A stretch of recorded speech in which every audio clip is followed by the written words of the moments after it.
Alphonse Daudet, Robert Helmont, Journal d'un solitaire, 1870-1871.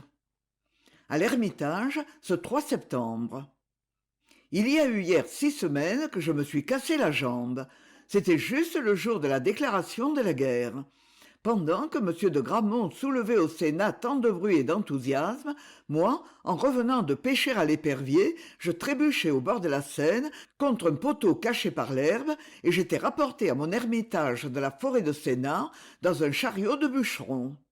Ce matin, je suis sorti pour la première fois, après 50 jours de fièvre, de souffrances encore accrues par les nouvelles de la guerre. J'ai eu des cauchemars faits des batailles lointaines, et les sinistres dépêches de Forbach, de Reichshoffen, restent pour moi confondus avec mes douleurs de blessé, la chaleur du bandage en plâtre, cette immobilité dans l'agitation qui est le plus cruel des supplices. Enfin, c'est fini. Après n'avoir si longtemps regardé que la cime des arbres et ces grandes nappes de ciel bleu où ne passent que des ailes, je me suis senti tout heureux de poser mes pieds à terre et de descendre mon escalier en hésitant. Mais quelle faiblesse! La tête me tournait. Ma jambe, tant de jours immobile, avait oublié l'équilibre, le mouvement. Il me semblait qu'elle ne faisait plus partie de moi-même, que je n'étais plus maître de la diriger.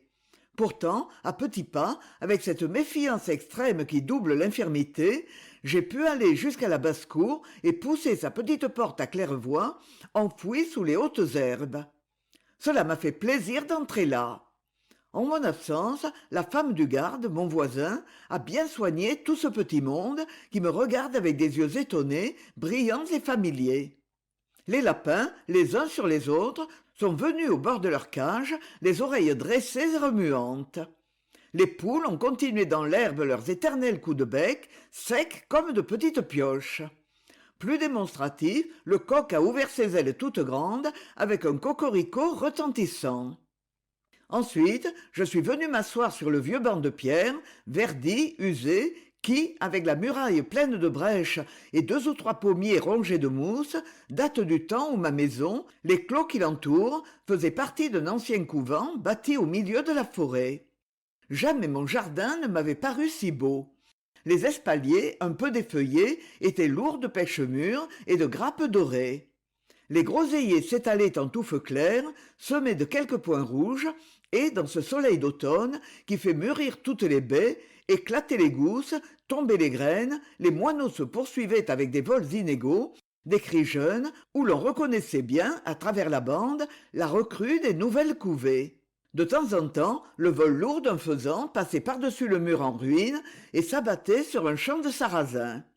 En haut d'un gros arbre, un écureuil jouait, cassait des noix. La chaleur douce, où tout se meut si tranquillement, donnait à ce petit coin rustique un calme extraordinaire. J'avais oublié les Prussiens, l'invasion. Tout à coup, le garde et sa femme sont entrés. C'était si étonnant de voir le père Guillard à l'Ermitage dans la journée, lui, l'éternel coureur du bois. J'ai compris qu'il y avait du nouveau. « Lisez ça, monsieur Robert », m'a dit le bonhomme. Et, tirant de sa grosse veste de velours un numéro du National, froissé, gauchement plié par des mains peu habituées à manier les journaux, il me l'a tendu d'un air concerné. À la première page, un cadre noir et ces mots sinistres « L'armée française a capitulé ». Je n'en ai pas lu davantage. Ébloui, les yeux fermés, j'ai revu pendant 5 minutes cette petite ligne entourée de bleuettes, de rayonnements, comme si je venais de la lire sur un mur blanc plein de soleil. Ainsi donc, plus d'espoir. La dernière digue est rompue. C'est l'invasion, la grande. Le garde croit que dans 8 jours, les Prussiens seront chez nous. Ah, mon pauvre monsieur, il faut voir cette débâcle sur les routes. D'ici Paris, c'est un encombrement de troupeaux, de voitures. Tout le monde fuit, déménage. À Champrosay, il ne reste plus personne. Il n'y a que le fermier Goudeloup qui n'ait pas voulu s'en aller. Il a renvoyé sa femme, ses enfants, chargé ses 2 fusils, et il attend. Et vous, père Guillard, qu'est-ce que vous comptez faire? Moi, monsieur, je ferai comme Goudeloup. Nos chefs ont oublié de nous donner des ordres. J'en profiterai pour rester à mon poste et garder ma forêt jusqu'au dernier moment. Quand les Prussiens arriveront, nous nous barricaderons dans l'Ermitage. Car je pense bien que vous n'allez pas vous en aller, vous, avec votre jambe malade. Et puis, si on nous attaque, eh bien, nous nous défendrons. Vous, vous tirerez par les croisées, moi je garderai la porte Pacôme, et la mère Guillard chargera les fusils. Pas vrai, la mère? Brave homme, j'avais chaud au cœur en l'entendant parler. Malgré ses 60 ans, l'Indien, comme on l'appelle dans le pays, fait encore un beau soldat avec sa haute taille, ses larges épaules, ses yeux brillants pleins de ruse et de vie. Je pensais, en le regardant, qu'il y aurait eu vraiment de quoi s'occuper en compagnie d'un gars pareil. On aurait pu s'embusquer à la lisière de cette forêt qu'il connaît si bien, démolir quelques Prussiens au passage. Mais alors, le sentiment de ma faiblesse, de mon inutilité, m'est revenu subitement et m'a navré. Quand le garde et sa femme m'ont eu quitté, je suis resté tout seul, assis sur mon banc, à réfléchir.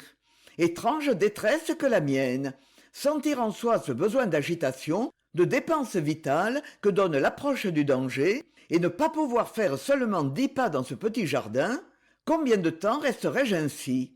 Le médecin dit que j'en ai encore au moins pour 2 mois. 2 mois! Ah, misère! Le vent fraîchissait, la jambe me faisait mal. Je suis rentré, j'ai dîné tristement. Après dîner, le garde est venu, comme tous les soirs depuis mon accident, fumer sa pipe avec moi. Il est plus que jamais décidé à rester à l'Ermitage.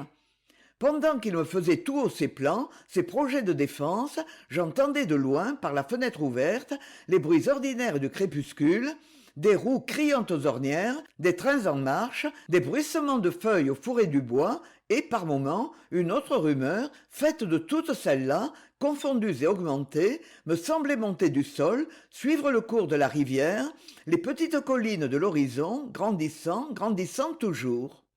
C'était comme le pas multiple d'une armée en route qui se hâte au jour tombant, cherchant l'étape, pendant que le premier rayon de lune allume les canons des fusils et la pointe dorée des casques. Soudain, une détonation sourde, au ras de terre, nous a fait tressaillir. La mère Guillard, qui enlevait mon petit couvert, a senti trembler dans ses mains la pile d'assiettes qu'elle emportait. « C'est le pont de Corbeil qui saute », a dit le garde. Et ce gentil pays, où je suis allé tant de fois déjeuner les jours de chasse, m'a semblé reculer de 20 lieues. Nous nous sommes regardés un moment, tous les trois, sans parler. À la fin, le père Guillard s'est levé. Il a pris son fusil, sa lanterne, et tout bas, les dents serrées, « Je vais fermer la porte Pacôme », m'a-t-il dit avec un geste héroïque. Fermer la porte Pacôme, cela n'a l'air de rien. Pourtant, je crois que le bonhomme aura du mal. Depuis près de 100 ans que la vieille porte du cloître est entr'ouverte, la forêt en a profité pour se glisser dans l'entrebâillement et faire grimper ses ronces indiscrètes à toutes les fentes des ais désunis. Si nous avons un siège à subir, je ne compte pas beaucoup sur cette porte-là. 5 septembre. J'avais cherché cela longtemps, un coin solitaire, pas trop loin de Paris, et où cependant le Parisien ne vienne pas trop souvent. Un jour, en traversant la forêt de Sénart, j'ai découvert l'Ermitage, et depuis 10 ans, j'y passe tous mes étés. C'est un ancien couvent de Cordeliers, brûlé en 93. Les 4 grands murs sont restés debout, rouillés, avec de place en place des éboulements qui font dans la verdure des amas de pierres rouges, vite recouverts par une végétation riche, envahissante, des coquelicots, des avoines, des plantes raides, aux feuilles régulières et pointues, s'écartant entre les pierres comme des appliques de métal. Un portail s'ouvre sur la route. L'autre, la fameuse porte Pacôme, donne sur les fourrés du bois des petits sentiers à peine tracés, pleins de baumes, de menthes sauvages, où, les matins de brume, il m'a semblé souvent voir disparaître le capuchon d'un vieux moine cherchant des simples. De loin en loin, le long du mur, de petites poternes basses, condamnées depuis des siècles, laissent passer, dans l'assombrissement des futaies, de grands filets lumineux, comme si le cloître enfermait tout le soleil du bois. À l'intérieur, ce sont des terrains vagues, aux herbes brûlées, des petits jardins de paysans, des vergers séparés de treillages et 2 ou 3 maisons bâties en cette même pierre rouge qu'on trouve dans les carrières de la forêt. Le garde habite une, l'autre est toujours à louer. La mienne, une espèce de tourelle irrégulière et bizarre, se distingue surtout par une vigne vierge qui la couvre complètement. J'en ai coupé juste ce qu'il fallait pour pouvoir ouvrir mes fenêtres. Laissant à la cuisine ses grandes poutres vermoulues, au seuil sa marche usée, je me suis contenté d'exhausser un grenier à foin placé sous le toit, d'y mettre un vitrage à la place des murs, et cela m'a fait un atelier splendide, où je n'ai pour voisin que les nids de ramiers et de pis balancés à la cime des arbres. Quand je suis là, la forêt m'entoure de solitude comme une mer, avec la houle du feuillage, des flux et des reflux de brise, le murmure d'un temps calme. En été, l'après-midi, à l'heure de la chaleur endormie et silencieuse, un bourdon passe régulièrement, se heurte à ma vitre entr'ouverte dont la clarté l'attire, puis, comme une balle qui rebondit, il part en secouant la poussière dorée de ses grosses ailes et va se perdre dans les buissons de Troène au parfum de miel. Ce bourdon est mon horloge. Quand il passe, je me dis « Ah, voilà 2 heures !» Et je suis bien. En somme, un coin merveilleux pour travailler et où j'ai fait mes meilleurs tableaux. Aussi, comme je l'aime, ce vieil ermitage, depuis 10 ans, je l'embellis de mon mieux. J'y ai porté ce que j'appelle mes richesses, mes livres, mes cartons, mes collections d'eau-forte, d'anciennes armes. Et maintenant, il faudrait quitter tout cela, abandonner mon home à ces bandits. Pourquoi faire? Pour aller m'enfermer dans Paris? Mais puisque je ne peux pas marcher, à quoi leur serais-je bon là-bas? Ils en ont déjà trop de bouches inutiles. Eh bien non. Décidément, cet homme a raison. Il ne faut pas nous en aller d'ici. Pro aris et focis. Je n'ai pu défendre ma patrie, c'est bien le moins que je défende mon foyer. 6 septembre. Ce matin, le garde entre dans ma chambre. Il était en grand costume comme au 15 août. Tunique verte, casquette, baudrier, couteau de chasse et une figure de circonstance aussi solennelle que sa tenue. « Mauvaise nouvelle, m'a-t-il dit en se plantant devant mon lit. On rappelle à Paris tous les gardes forestiers pour les incorporer dans la douane. Nous partons tout à l'heure. » Il avait l'air ému en me parlant ainsi, ce brave père Guillard. Moi-même, j'étais troublé par l'annonce subite de ce départ. Je me suis habillé à la hâte et nous sommes descendus. Le garde général était en bas, sur la route, avec une vingtaine de forestiers et de cantonniers, tout le personnel du bois. Puis des femmes, des enfants, des chiens d'arrêt et 2 grosses charrettes chargées de meubles, de cages à lapins, de poulets attachés par les pattes. La mère Guillard allait et venait dans sa maison ouverte, cherchant ce qu'elle devait laisser ou emporter, car les voitures étaient pleines et les premiers embarqués avaient pris toute la place. Il fallait voir les perplexités de la pauvre ménagère, courant d'un meuble à l'autre, traînant une grosse commode jusqu'à la porte et la laissant là, oubliant les choses les plus utiles pour s'encombrer d'objets sans valeur, mais qui étaient des souvenirs pour elle, la vieille pendule avec son globe, des portraits incroyables, une trompe de chasse, une quenouille, et tout cela plein de poussière, cette bonne poussière des reliques de famille, dont chaque grain parle de jeunesse et de beaux jours passés.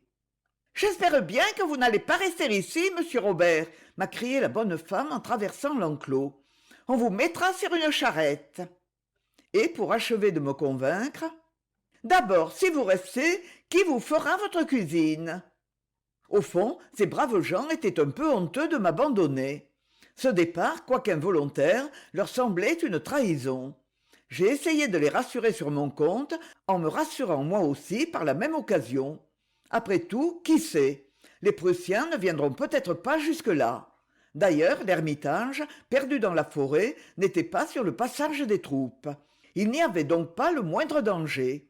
Quelques jours de solitude, mais cela ne m'effrayait pas. Me voyant si bien décidé, le garde m'a serré la main. « Bonne chance, monsieur Robert, la femme va vous laisser notre clé. Vous trouverez du vin et des pommes de terre à la cave. Prenez ce que vous voudrez, nous compterons au retour. Et maintenant, la mère, en route, les camarades s'impatientent. Surtout, tu sais ce que je t'ai dit, tâche de ne pas pleurer. » Elle en avait pourtant bien envie. En donnant le dernier tour de clé, sa main tremblait. Elle serrait les lèvres. À ce moment, un « hi-han » formidable a fait retentir l'Hermina. Le garde et sa femme se sont regardés, consternés. « C'est Collaquet, qu'est-ce qu'on va en faire ?» Ce malheureux Collaquet, qu'ils avaient oublié dans le trouble du départ, était leur âne, un joli petit âne gris, à l'œil ouvert et naïf. Piqué au museau, quelques jours auparavant par une vipère, on l'avait mis au vert dans un petit champ de regain. Et maintenant il était là, à regarder partir ses maîtres, appuyant contre la haie sa tête enflée, qui le faisait ressembler à une bête de l'Apocalypse. Comment l'emmener ? Il serait mort pendant la route, et pourtant le vétérinaire avait bien promis de le sauver. Le sort de ce pauvre animal, un peu semblable au mien, m'a touché. J'ai promis de veiller sur Collaquet, de le rentrer tous les soirs à l'écurie. Alors les bonnes gens m'ont dit merci, et l'on s'est séparés. Triste départ. Les charrettes, lourdes, surchargées, suivaient lentement le grand chemin de la forêt en faisant crier les cailloux. À côté couraient les enfants, excités par l'imprévu du voyage. Les hommes, à la file, longeaient la lisière du bois, le fusil sur l'épaule, tous d'anciens soldats, aguerris et disciplinés. Derrière eux, s'écartant à peine pour écouter le vol d'une poule faisane ou flairer le passage d'un lapin, les chiens s'en allaient, inquiets, la tête basse. Les animaux domestiques n'aiment pas à être dépaysés, et cela suivait, à la piste des charrettes, le logis devenu ambulant. La mère Guillard venait la dernière, tenant à la main la grande cage de sa pie, et, de temps en temps, elle se retournait. Je les ai regardés, assis sur la borne, près du grand portail, jusqu'au moment où tout le convoi disparut dans ce resserrement des chemins qui s'éloignent. J'ai vu luire le dernier fusil, j'ai entendu grincer le dernier essieu. Puis la poussière des grandes routes les a pris tous dans un tourbillon. C'est fini, j'étais seul. Cette idée m'a laissé en malaise inexprimable. 7, 8, 9 septembre. C'est une existence nouvelle qui ne serait pas sans charme si elle n'était troublée par une angoisse, une inquiétude, une attente singulière qui suspend la pensée, rend tout travail artistique impossible. Je ne peux me prendre qu'à des occupations bêtes, à ces détails de la vie matérielle dont j'ai toujours eu l'horreur et auxquels il faut bien que je me résigne, maintenant que je suis mon propre domestique. Dois-je l'avouer, ces niaiseries ne m'ennuient pas trop. Je comprends les solitaires qui s'amusent à sculpter des racines, à tresser des paniers. Les travaux manuels sont de bons régulateurs pour les existences encombrées de loisirs et de liberté. Donc, tous les matins, je commence par faire une visite au poulailler, et quand je sens la tiédeur d'un œuf sous la paille, je suis heureux. Ensuite, à petits pas, en m'appuyant sur un bâton, je tourne autour du jardin, je cueille les fruits mûrs, et si, dans les grandes rames sèches brûlées de soleil, je récolte des haricots dont l'écorce s'ouvre tout à coup et ses graines entre mes doigts. On rirait de me voir assis devant ma porte, taillant le pain de ma soupe ou lavant ma salade en grande eau. J'éprouve à toutes ces choses un bien-être un peu enfantin, mais la convalescence n'est-elle pas elle-même une enfance, un recommencement de vivre ? Pour éviter les montées et les descentes dans l'escalier aux marches cassées, irrégulières, j'ai fait mon lit dans la salle du rez-de-chaussée. Cette pièce-là me sert de salon, de chambre, de cuisine. Par ces temps fort doux, la porte reste grande ouverte tout le jour sur le jardin. J'entends le bruit des poules, toujours occupées et bavardes, les petites pattes sur le sable, la paille remuée. À côté, dans le clos du garde, je vois le pauvre Collaquet étendu, secouant ses mouches, et, avec sa paresse de malade, allongeant sa langue devant lui sur le pré tout violet des 1000 grappes de la luzerne. Le soir venu, il s'approche péniblement de la clôture qui nous sépare. Moi-même, je me traîne jusque-là. Je lave sa plaie, je renouvelle son eau, je lui jette une couverture sur le dos pour la nuit, et il me remercie en remuant ses longues oreilles. Ce qui me coûte, dans l'état de souffrance où je suis encore, c'est d'aller chercher de l'eau à l'ancien puits du couvent, tout au bout de l'enclos.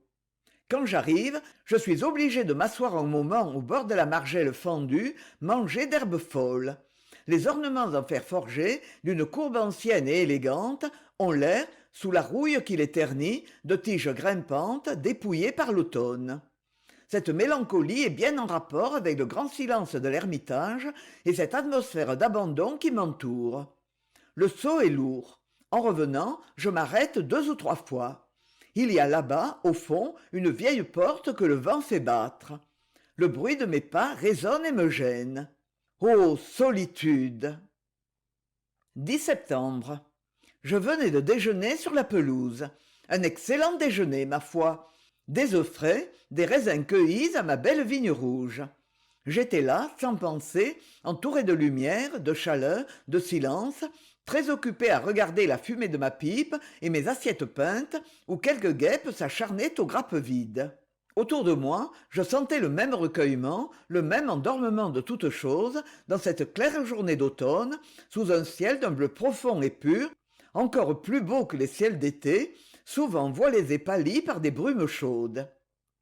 Tout à coup, une détonation formidable, très voisine, a ébranlé la maison, secoué les vitres, le feuillage, et fait sortir de partout des vols éperdus, des cris, des effarements, une galopade. Cette fois, ce n'était pas le pont de Corbeil, mais le nôtre, notre joli pont de Champrosay qui venait de sauter. Cela voulait dire « les Prussiens sont là ». Aussitôt, mon cœur s'est serré, un voile a passé sur le soleil. Puis cette idée m'est venue que demain, ce soir peut-être, les chemins du bois seraient envahis, tout noirs de ces cancres-là, que j'allais être obligé de me terrer, de ne plus sortir. Et j'ai voulu revoir une fois encore ma chère forêt, dont je suis privé depuis 2 mois. Les allées étaient admirables, élargies, dégagées des grandes herbes de l'été, ouvertes d'en haut par leurs rameaux éclaircis sur une longue ligne lumineuse. Aux ronds-points inondés de soleil, des bruyères roses un peu passées fleurissaient en bouquets, et dans les fourrés, parmi les troncs noirs, comme une petite forêt sous la grande, les fougères montraient leurs arbres microscopiques au feuillage bizarre. Et quel silence! Ordinairement, 1000 bruits vagues nous arrivent du lointain, les trains en marche qui marquent la ligne d'horizon, les pioches des carriers, des essieux de charrettes tournant lentement aux ornières, les coups de sifflet déchirants de la chaîne. Aujourd'hui, rien. Pas même ce murmure perpétuel qui est comme la respiration des forêts endormies, ces soulèvements de feuilles, ces crépitements d'insectes, ces jolis frottes d'éventails déployés que font les oiseaux sous le feuillage. Il semblait que la détonation de tout à l'heure eût stupéfié la nature. Un peu là, je m'étais assis sous un gros chêne quand j'ai entendu un froissement de branches. Enfin, je m'attendais à voir un lièvre ou un chevreuil détalé sur le chemin, mais le feuillage écarté, un grand diable tout habillé de noir, avec un fusil sur l'épaule, un revolver à la ceinture et la tête couverte d'un immense chapeau tyrolien, a bondi à 10 pas de moi. J'ai eu peur. Je croyais avoir affaire à quelque tirailleur bavarois ou saxon. C'était un franc-tireur parisien. Il y en avait une vingtaine dans la forêt en ce moment, reculant jour par jour devant les Prussiens, s'embusquant pour surveiller leur marche, et démontait de temps en temps un Ulan de l'avant-garde. Pendant que cet homme me parlait, ses camarades, sortis du fourré, sont venus nous rejoindre. Presque tous d'anciens soldats, ouvriers dans les faubourgs de Paris. Je les ai emmenés à l'Ermitage et leur ai fait vider quelques bouteilles. Ils m'ont appris que la division du prince de Saxe était arrivée à Montereau, juste à une étape d'ici. J'ai su aussi par eux les travaux de défense commencés autour de Paris, l'organisation des troupes, et de les entendre parler avec cette tranquillité, cette confiance, et surtout l'accent parisien, cela m'a réchauffé le cœur. Ah, les braves gens! Si j'avais pu m'en aller avec eux, me coiffer de leurs chapeaux ridicules, et combattre dans leurs rangs, sous les murs de la bonne ville. Mais hélas, rien que pour avoir fait 20 pas dans la forêt, ma jambe est enflée et je souffre. C'est égal, j'étais ému en me séparant d'eux. Voilà les derniers Français que je verrai peut-être de longtemps. Ils sont partis au jour tombant, égayés par ma piquette. Je leur ai donné une poule, mais ils m'en ont emporté 4. 11 septembre. Rien. 12 septembre. Rien encore. Pourquoi? Qu'est-ce qui se passe? Auraient-ils été obligés de reculer? Cette attente est vraiment insupportable. 13 septembre. Je n'ai plus de pain que pour 2 jours. Je me suis aperçu de cela ce matin en ouvrant le bahut où la mère Guillard mettait ma provision de la semaine, 6 grands pains farineux et dorés qu'elle retirait pour moi du four chaque dimanche. Comment vais-je faire? J'ai bien un four, une huche, mais pas la moindre farine. Peut-être en trouverai-je à la ferme de Champrosay si Goudeloup est resté comme il en avait l'intention. Mais le moyen d'aller jusque-là, dans l'état de faiblesse où je suis... Assis devant ma porte sur le banc du jardin, je faisais d'assez tristes réflexions quand j'ai entendu galoper près de moi dans le champ du Garde. C'était Colaquet, si indolent d'ordinaire, qui gambadait autour du clos, levant de petites touffes d'herbe sous ses sabots et se roulant les quatre fers en l'air avec un contentement, une joie de vivre. À mon appel, il est venu en deux bonds, poser sur le treillage sa tête désenflée et naturelle, et l'agitation de ses longues oreilles, dont je commence à comprendre le langage, me disait le bonheur qu'il avait de se sentir libre, déprisonné de sa souffrance et de son infirmité. Heureux Colaquet, le voilà guéri avant moi. Et tandis que je le regardais d'un œil d'envie, je me suis souvenu qu'il y avait là-bas, sous le hangar, une vieille carriole dont le père Guillard se servait autrefois, les jours de fête, pour promener des Parisiens en partie dans la forêt. Si j'attelais Colaquet, nous pourrions aller chercher de la farine. Me voilà fouillant dans le hangar. Parmi les pioches rouillées, les râteaux à foin, les herses hors d'usage, j'ai fini par découvrir un char-à-banc vermoulu, délaissé, désœuvré, les deux bras à terre. Avec quelques bouts de corde, des clous, je l'ai remise à peu près en état. Cela m'a pris jusqu'au soir. Mais quel bon travail! J'étais enchanté de chercher dans ces vieux clous, ces chevilles usées. Une fois ou deux, je me suis surpris à siffler en travaillant. C'est beau quand on attend les Prussiens. Maintenant, tout est prêt, la charrette, l'attelage. Demain matin, s'il n'y a rien de nouveau, en route pour Champrosay.